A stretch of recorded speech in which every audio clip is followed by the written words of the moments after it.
Don't enable your avoidant partner or your avoidant ex. It's so easy to enable this person and not even realize that you're doing so. And the easiest way to enable this person is to not hold boundaries with them. Boundaries are your limits of what you want, what you don't want, what you'll tolerate, what you won't tolerate, what you need and what you don't need, and your expectations. If this person is not showing up in the relationship for you in the way that you need, but you don't hold any boundaries and you're walking on eggshells to try not to trigger them, to keep them from leaving the relationship, you're enabling them. You are showing that there are no natural consequences to their actions. There's no consequence to them for not showing up for you, for not meeting your needs. You're sending them the message that this is okay. The lack of effort, the distance, the stonewalling, the gaslighting, all of it. You're letting them know that this behavior is okay to do. And you're also sending yourself that message that it's okay to treat you this way, that your needs are not important and your feelings don't matter. If they've dumped you, discarded you, and you're trying to convince this person to come back to the relationship, and you're pining away for them, and you're letting them know that you're still there wanting them to come back, you are enabling them.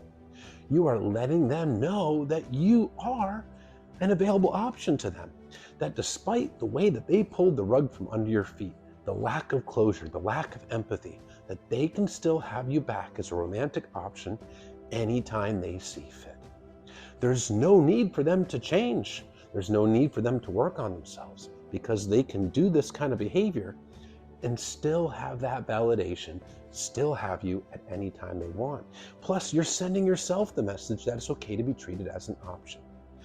That's why no contact when you've been dumped and discarded is so critical. You're not enabling this person, and you're also sending the message that, hey, you could actually really lose me. But you're also sending the message to yourself that it's not okay to be treated as an option.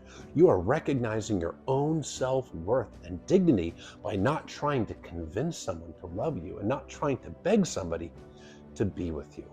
Because you're acknowledging that your own worth is high enough that you deserve somebody who chooses you the way that you choose them. And ultimately, one of the main reasons why boundaries are so important and so critical to hold with your avoidant partner, or any partner for that matter, is that your boundaries are created from your core values. Your core values are what inform your boundaries. So if your boundaries, your needs, your wants, if they don't work for the avoidant, no, it doesn't mean your boundaries are wrong. It doesn't mean your feelings are wrong, because you get to determine what works for you. What it means, if it doesn't work for them, is that there is a fundamental difference in core values. For example, if your boundary is communication, that disappearing for days and not messaging you is not okay, but that's something that they do. What they're saying is they don't value healthy communication in a relationship the way that you do. That you value making sure that your partner feels seen and heard and cared about and considered. But that's not something that they value because they're showing you through their actions and the disrespect of your boundaries. That's why asserting your boundaries is so important, because it's how you define who you are to your partner. It's how you really let them know what your core values are and what's okay by you, what's your expectations, and what your needs are. Now, one of the biggest reasons why people fail to hold boundaries in a relationship with an avoidant is the fear that if I hold this boundary, this person will leave. But if they leave, what they're telling you is that they were never going to meet your needs, they were never going to show concern for your boundaries or your feelings, and they were never going to meet your expectations, because there is a core difference in values when it comes to what you value in a relationship.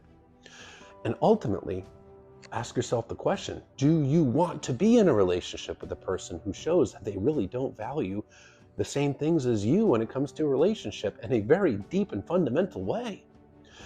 So hold boundaries with them. Enforcing boundaries, it's not all that hard. For example, on communication, if they're distancing, they disappear for days, they shut down, pull away, you can simply say, communication is something that's really important to me, and it's really a boundary of mine in a relationship. If space is needed, that's okay, but I need to be communicated with, because when I don't hear from my partner for days, I feel like I'm not considered and not important. So clear communication and consistent communication is really something I need. And if that's not something that you're willing to do, then this relationship doesn't work for me. You're laying it out. You're not being confrontational. You're not being nasty. You're simply saying what is and what it is that you value. And they might run away. But if they do, you are saving yourself time and emotional energy that you would have been investing into a person that is not investing it into you. And then you're free to meet a person that does value the same things, that does want to invest into the relationship and into you the same way that you do with them. One of my biggest issues with a lot of content out there on avoidant attachment is that much of it is geared towards how to keep the avoidant, how to tiptoe around them and to try to avoid triggering them and to sacrifice your own wants and needs to prevent them from running away. That's just a recipe for more anxious attachment. That's a recipe for more insecurity. That's a recipe for self-abandonment. Don't self-abandon for the avoidant. Make sure that you are standing up in a healthy, kind, and empathetic way, but standing up for your needs, your values, your wants, and don't sell yourself short. A healthy relationship is a relationship where both partners have boundaries with each other. You know what each other needs, wants, feels, values. And you work to respect those boundaries and put effort in there to show your partner that you do have concern and care for meeting their needs. And if they're going to run away because of that, they're telling you all you need to know. Believe them. You deserve better.